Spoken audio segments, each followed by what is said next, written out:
Hello everyone, welcome back to my channel. Today's story is about a 19-year-old girl who suddenly vanished after bragging to her friends that she was seeing a generous rich man who had saved her from danger. A few weeks later, at a landfill in the suburbs of Melbourne, a foul-smelling refrigerator was discovered, and inside were dismembered parts of a human body. Her family's hopeful search ended with a horrifying discovery. But it also opened up a mysterious case filled with gruesome clues and unexpected twists. So who was behind that deadly refrigerator? What really happened to the unfortunate young woman? The answers will slowly be revealed through the challenging investigation, which we will recount in detail in this video. And if you enjoy thrilling detective stories, don't forget to leave us a like, share, and subscribe to the channel so you won't miss the upcoming cases. Your support is truly invaluable to our team. Thank you so much for being here. On the morning of November 18th, 2024, a man in the suburb of Bentley, southeast Melbourne, found an old refrigerator abandoned near a domestic waste collection site. The fridge was tightly wrapped in transparent plastic and sealed with black tape around the edges, emitting a nauseating stench that immediately drew the attention and disgust of anyone passing by. The man decided to try opening the refrigerator door. As soon as he peeled back the tape, a large plastic sack fell straight out onto the ground. Slimy liquid and a pungent stench rushed out, making him shiver. Inside the sack appeared to be something resembling the decomposing remains of an animal. Believing that some irresponsible person had dumped the remains of a pet or livestock, the man tossed the sack into a nearby residential garbage bin and dragged the fridge to the curb for collection by sanitation workers. However, throughout the day, the disturbing image of that strange animal carcass haunted those who had seen it. The sack was far too large and heavy, seemingly containing chunks of unidentifiable soft tissue. By evening, a growing sense of dread led the man to call the police and report the suspicious discovery. The call was forwarded to the Missing Persons Investigation Unit of Victoria Police, who were given the location of both the refrigerator and the related garbage bin. Police quickly sealed off the small street in Bentley, seized the suspiciously taped refrigerator, and traced the garbage trucks that had collected waste in the area. Just a few hours later, at the Dandenong landfill, they discovered several human body parts scattered among the freshly dumped trash. Police quickly confirmed that this was not an animal carcass as the witness had thought, but in fact the remains of a young woman. Signs indicated that the victim's body had been frozen for an extended period, as the tissue was still intact and contained far fewer maggots than would normally be expected in an exposed corpse. This, together with the refrigerator, immediately suggested to investigators that the victim had been stored in a freezer after death. Inside the tightly wrapped fridge were severe decomposition traces, fluids, and coagulated blood. Though the sack with the body had already been hauled away by the garbage truck, the layers of plastic wrap and tape around the fridge remained, proving the killer had carefully planned to seal in the odor. Around the refrigerator, police collected several strands of black tape, dried fluid stains, and fingerprints on the door. Investigators' first impression was that the perpetrator was highly skilled at concealing their crime, calmly dismembering the body, placing it in a freezer, and moving the container around to dispose of it. Police also recovered a dirty dark brown handbag near the fridge, which contained several personal items belonging to a woman. The fact that a passerby had stumbled upon the refrigerator suggested that the killer may have tried to discard it during the city's bulk waste collection, hoping the victim's body would disappear among tons of garbage. This also showed that he was not only ruthless, but also possessed some knowledge of how to evade the law. Clearly, this was a criminal who would be difficult to deal with. The immediate first step was to identify the victim. Since the body was incomplete, visual identification was impossible. Police had to rely on the scarce evidence gathered from the scene and, more importantly, information about recently missing women in the area. Immediately, police noticed a report about a young woman named Isla Bell, 19 years old, who had gone missing in early October 2024 in Brunswick, Melbourne. That meant Isla had been gone for about 6 weeks. Her age and physical description matched that of the unidentified remains, female under 20 years old. So investigators quickly collected DNA from the remains to compare with Isla's family samples. While waiting for forensic results, they dug deeper into her missing persons file. That's when they uncovered a disturbing detail. Asla hadn't vanished without a trace. She had left behind a strange online clue before she disappeared. According to a friend, on the night of October 4th, 2024, the last time anyone heard from her, Ila sent a Snapchat message saying she had met an amazing Russian sugar daddy. This man, she claimed, gave her gifts and had even saved her from traffickers. At the time, the half-joking message only sparked curiosity. Now it had become a crucial piece of the puzzle. It seemed the victim had gotten involved with an older Russian man right before she vanished. Could this mysterious benefactor be connected to the refrigerator where the remains were found? Police flagged this lead to broaden their investigation. During the weeks Ila was missing, her family and friends searched tirelessly. Her mother, Justine Spokes, constantly posted appeals online and plastered missing posters across the city. The family's fears grew when Ila's phone shut off at noon on October 4th, and no bank transactions had been recorded since.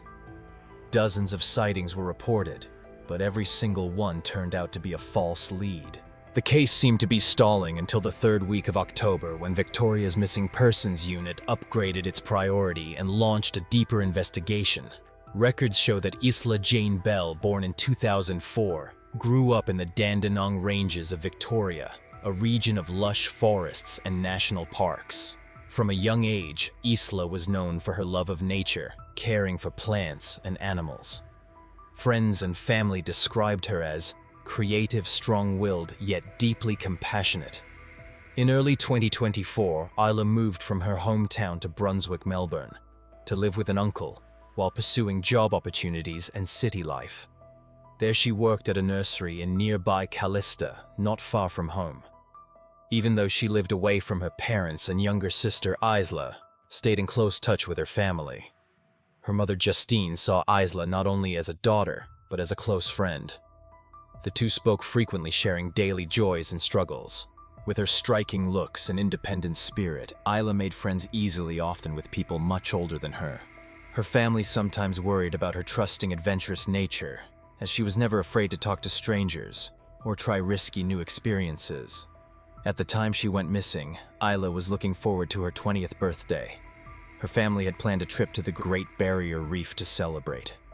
In her final call with her mother in early October, Ila excitedly discussed booking plane tickets. There had been no sign that anything was wrong. That's why her sudden disappearance on the afternoon of October 4th, 2024, leaving without warning and then cutting all contact, was completely out of character.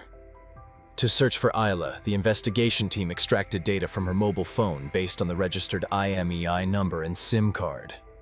Although the phone had been turned off since noon on October 4th, location history revealed that later that evening, Isla's phone had connected to a cell tower near the Caulfield area. Checking the call records from early October, police discovered a strange number. Cross-checking with the service provider showed that the number was registered under the name of a man named Marat Ganiev, who lived in Caulfield East. This evidence made the police more confident that they were on the right track. At the same time, investigators meticulously reviewed hundreds of hours of CCTV footage from roads around the area. They discovered that Isla had entered Ganyev's apartment complex around October 4th, but there was no footage of her leaving. Instead, on October 17th in the Cheltenham South area, CCTV captured a blurry image of a Toyota RAV4 towing a trailer carrying a refrigerator. This vehicle appeared repeatedly on CCTV, sometimes with two men loading or moving it. One looked like Marat Ganiev, while the other was older, wore glasses, and appeared to be his accomplice. The second man's identity was still unclear, but in one frame captured in Hampton, a camera recorded him driving the RAV4 and uttering a sentence in an Eastern European accent. "With this rain, it's good to wash everything clean." The remarks sounded like a veiled reference to washing down the vehicle and trailer under the rain. With the evidence piling up, police decided to approach the suspect directly. On October 19th, 2024, detectives called Marat Ganiev using the number they had traced. Surprisingly, Ganiev seemed very cooperative. He agreed to meet police for an interview that very afternoon. At the station, Marat calmly admitted that he knew Isla, claiming that he had met her by chance while moving house. On October 4th, seeing that Isla was wandering without a place to stay, he invited her to his apartment in Caulfield for temporary shelter. Ganiev admitted that Isla had stayed in his room for several days, but he insisted that on October 9th, he had driven her to Caulfield and dropped her off safely. After that, he claimed he had no idea where she went. This statement clearly contradicted the evidence the police already had. However, as of October 19th, the police had not yet found Isla's body and lacked sufficient evidence to charge him, so they had to release Ganiev after the interview. After being released, CCTV once again captured Ganiev driving a car carrying a refrigerator sealed tightly with tape, moving it out of Caulfield South to another location in Hampton. Unexpectedly, this reckless move drew more suspicion. A neighbor in Hampton smelled a foul odor coming from the refrigerator and saw flies swarming around it, so they quickly reported the suspicious fridge to local police. However, by the time officers arrived, the refrigerator had already been moved. By now, the authorities were more certain than ever about Marat Ganiev's involvement in the case. Around the same time, a second figure came under suspicion, Eyal Yaffe, 57, the man caught on camera helping Ganiev move the refrigerator.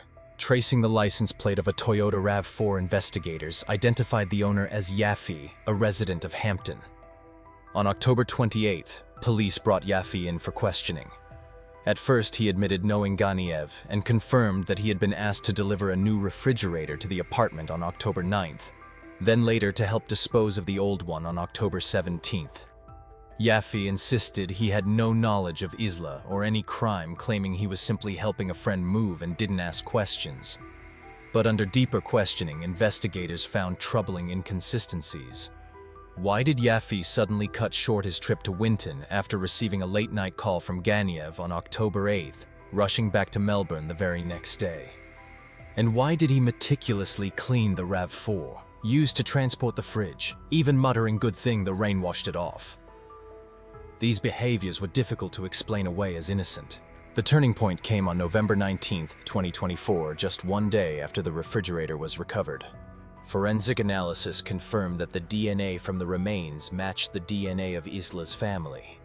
The most devastating truth was now undeniable. Isla Jane Bell, the 19-year-old who had been missing for nearly 7 weeks, would never return home. When the news broke, Isla's family, who had clung to hope she might still be alive, collapsed in grief. No one could believe that such a kind, young, and vibrant girl could be taken in such a cruel way. Based on the forensic results and the family's account, investigators theorized that Isla had died in early October 2024, shortly after her disappearance.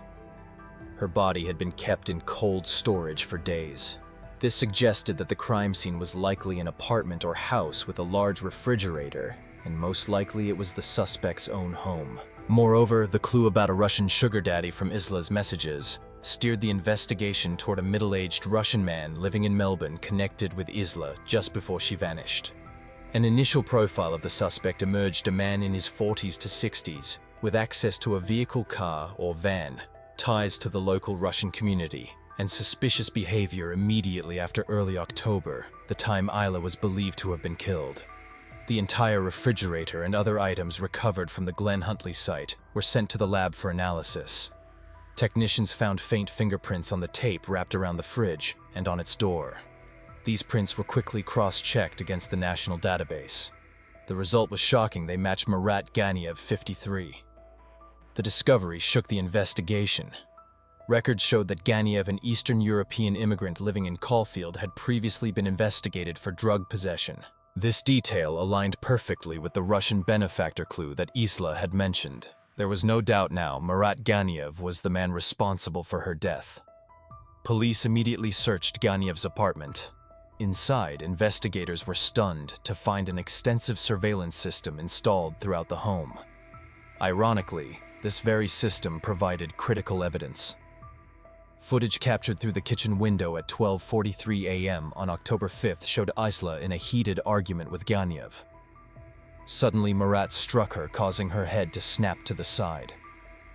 Isla fell to the floor, and through a gap in the curtains, the camera recorded Ganiev grabbing her as she collapsed, forcing her down and continuing to overpower her.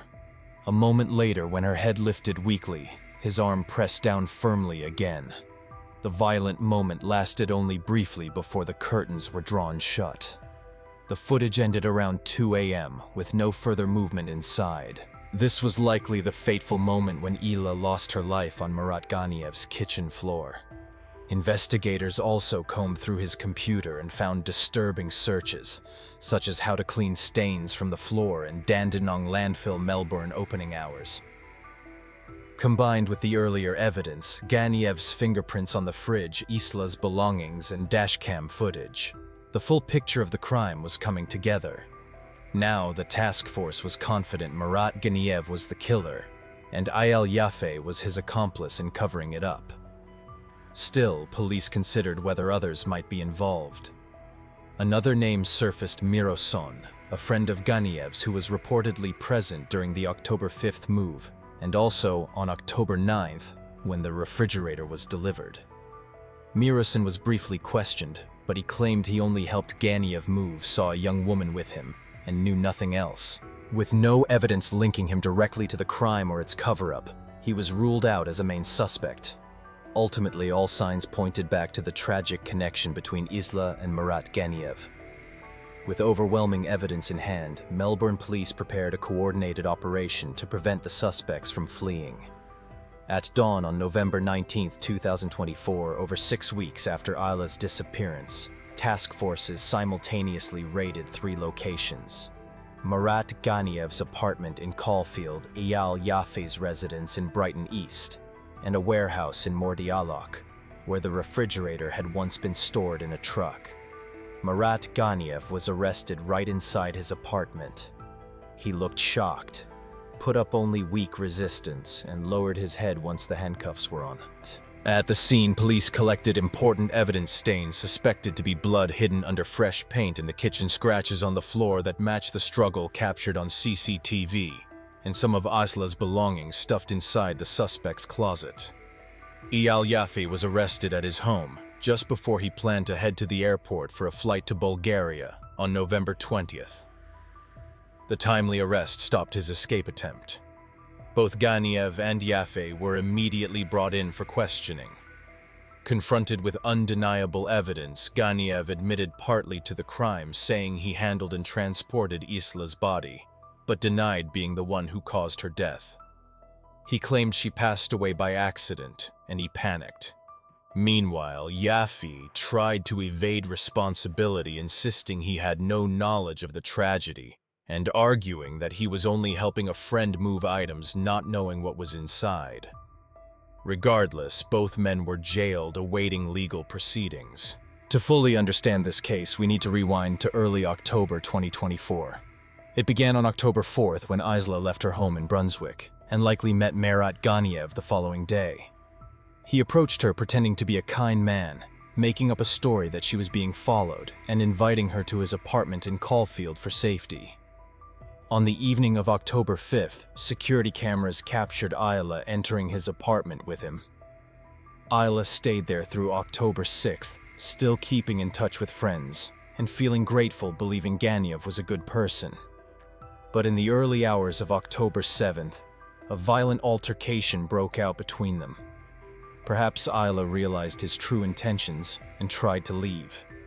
CCTV footage showed Ganiev striking her repeatedly until she collapsed on the floor, possibly losing her life from severe head trauma.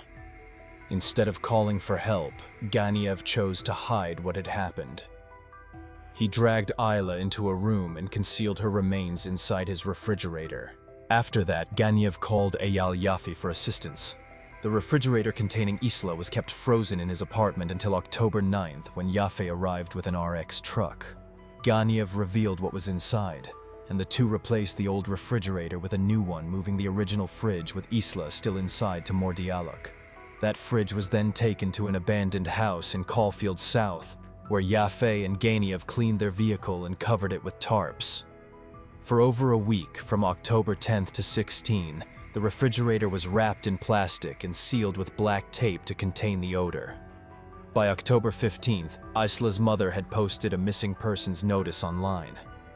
On October 17th, the two men moved the refrigerator again, this time to Hampton. On October 19th, Ganiev drove a Ford towing the fridge from Hampton to Venice. It stayed in Venice for about 3 to 4 days before being transferred into the back of a parked Hino truck. But in the early morning of November 18th, a local resident in Moon Brave discovered the strange fridge inside the truck. When the plastic wrap was removed, the fridge door opened and the bag inside fell out, releasing a strong odor. Believing it was just an animal carcass, the resident left the fridge on the roadside and tossed the bag into a household garbage bin. Later that evening, suspicion grew and the witness contacted police. From there, authorities moved quickly, ending the 42-day cover-up attempt. The deeper motive behind Ganiev's actions has not been fully confessed. Authorities suspect it may have stemmed from conflict in early October, possibly frustration when his advances were rejected, or anger tied to money. Throughout the crime, Ganiev revealed himself as cold and calculating. Instead of panicking, he carefully planned a series of steps, cleaning the scene, storing the body in a refrigerator, bringing in an accomplice, and constantly moving locations to avoid detection. These actions reflected a methodical offender, one who showed no remorse. On November 20th, 2024, just a day after their arrests, Marat Ganiev and Ayal Yaffe were escorted to Melbourne Magistrates Court for their initial charges. The hearing lasted only a few minutes since it was a procedural stage, so neither of them entered a plea at that time. The judge also denied bail for Marat Ganiev, ordering him to remain in custody until March this year, awaiting his next court hearing. Meanwhile, the lawyer representing Ayal Yaffe expressed his intention to apply for bail at the upcoming weekend session. As they left the courtroom, the family of Isla Bell, especially her mother and Justin, broke down in tears while prosecutors summarized the case. They were devastated as they realized what Isla had endured. On November 25th, 2024, the Melbourne Magistrates Court held a hearing on Yaffe's bail request. It was a lengthy and emotional session.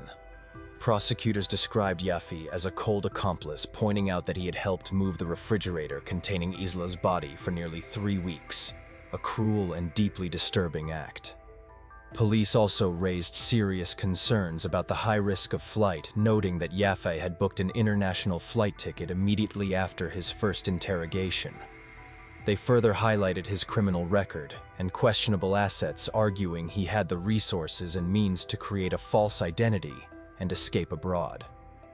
However, Yaffe's defense attorney Iron Hill argued that there was no direct evidence proving his client knew Isla was inside the refrigerator. He emphasized that police themselves admitted they had no witnesses or confessions to confirm Yaffe's knowledge, making the case largely circumstantial. Hill further stressed that Yaffe had a son living in Melbourne, a family connection that tied him to the city, making it unlikely for him to disappear long-term. Therefore, the defense proposed strict bail conditions to minimize potential risks. During the heated exchanges, Isla's family sat in the public gallery.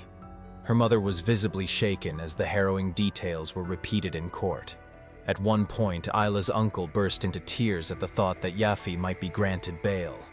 After careful consideration, Judge Ryan Lawrence concluded that while the case against Yaffe was serious, the evidence was not strong enough to justify unconditional detention.